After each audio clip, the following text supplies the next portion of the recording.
As coisas no seu país vão incrivelmente bem. Os últimos anos, tirando aquela terrível guerra que ficou no passado, foram de prosperidade, de jazz, de dança e de um mercado crescendo. Você, como muitos outros também o fazem, decidiu investir o seu dinheiro no mercado de ações. Afinal de contas, você também quer ganhar algum dinheiro. Numa quinta-feira, no dia 29 de outubro de 1929, as coisas amanhecem terríveis no mercado de ações. Preços despencam, empresários e investidores ficam desesperados vendo seu dinheiro indo ladeira abaixo junto com as ações. Aquilo foi só o começo. Aquela quinta-feira foi o início da crise de 1929 e do que ficaria conhecido como a Grande Depressão, um período que ficou marcado pela história do mundo. A Primeira Guerra Mundial acabou em 1918. Para entender a crise que iria acontecer em 1929, é importante analisar o papel dos Estados Unidos na guerra, como ele cresceu depois dela e como foram os loucos anos 20, como viria a ser chamado o período pós-guerra. Muitos países saíram abalados em diversos aspectos depois do conflito. E não falo apenas dos derrotados, a própria Inglaterra sentiu o peso dos custos da guerra para sua indústria e sociedade no geral. Para os americanos, a história foi outra. Antes mesmo de entrar no conflito, o país já era reconhecido por seu grande poder industrial. E logo ficaria claro que a guerra e as necessidades bélicas de outros países poderiam ser um grande combustível para a expansão econômica dos Estados Unidos durante e após a guerra. Os indicativos deste período falam por si só quando analisamos o crescimento do país. A produção industrial aumentou mais de 60%. A renda per capita subiu mais de 30%. E a população teve um salto de 106 para 123 milhões, de 1900 até 1920. Toda essa expansão estava amparada pelo incentivo de crédito e a não regulação ou intervenção estatal do governo, uma das principais características econômicas do país até então. Estes números deixam bem claro o quanto o país se desenvolvia economicamente, mas tudo isso teria um impacto profundo em outros sentidos além do econômico. Eu falo do American Way of Life, o estilo de vida americano que ganharia muita força entre a população no momento de euforia e consumismo pós-guerra. Música, lei seca, sufrágio feminino, consumismo, jazz. Essas são algumas coisas que definem bem os anos 20 nos Estados Unidos. Era de se esperar que após anos de uma sociedade sem cores, marcada pela guerra e tragédias, as pessoas iriam usufruir da paz momentânea. Afinal de contas, a mentalidade delas era de que agora uma outra guerra mundial era algo fora de cogitação. E o momento era de oportunidades, consumismo e realizar os sonhos. As mulheres, no começo dos anos 20, não só nos Estados Unidos, mas também em outros países, finalmente haviam adquirido o direito de votar. Além desta conquista, outras coisas iam mudando, como as vestimentas e o próprio comportamento feminino socialmente falando, coisa que poderia ser visto como um absurdo para os padrões da época. Outra coisa importante foi o jazz, ritmo de música nascido em Nova Orleans, que tem raízes na música negra americana do século XIX.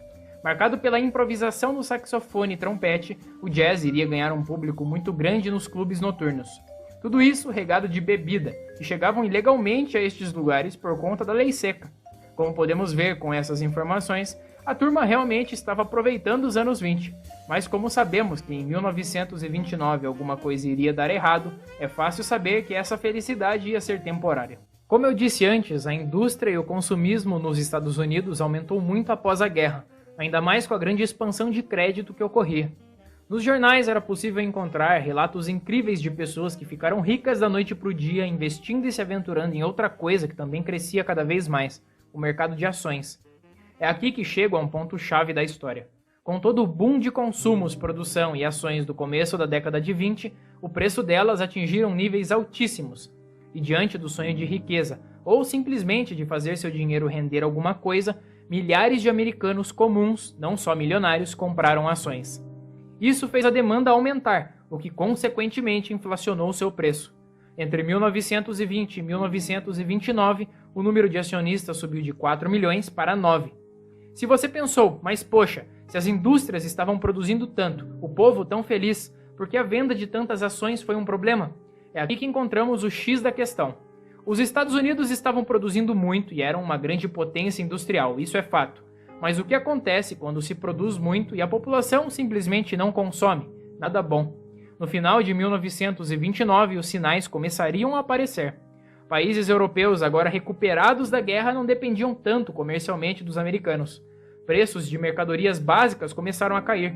A madeira, o aço, a lã, a construção, Todos seriam impactados pela superprodução e queda de poder de compra individual, que sofria também com o salário estagnado e com a falsa bolha econômica que se criava. A verdade é que, apesar de produzir muito, o preço dos produtos basicamente mantiveram-se estacionados por toda a década de 20.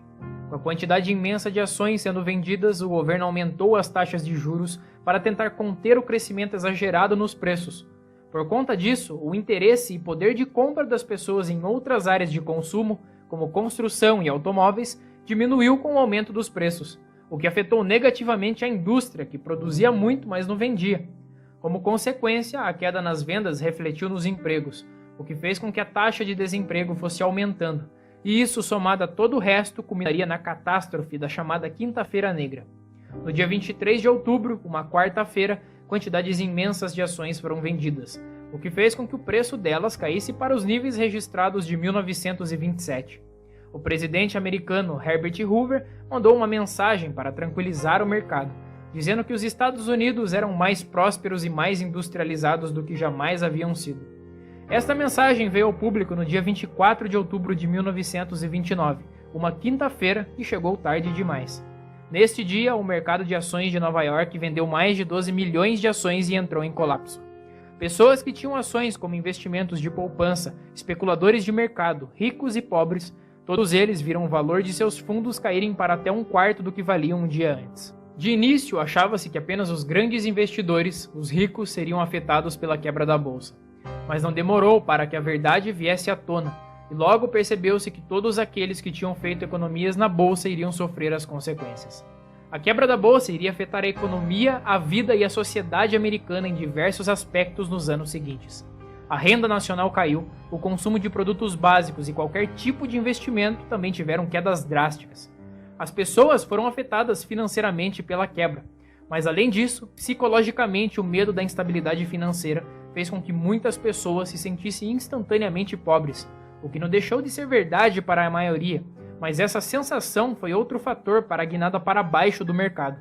Ao fim do ano de 1929, apesar de incansáveis esforços do presidente Hoover para tentar acalmar o público e ganhar confiança, cerca de 3 milhões de trabalhadores estavam desempregados. Apenas em outubro de 1929, 22.109 empresas faliram.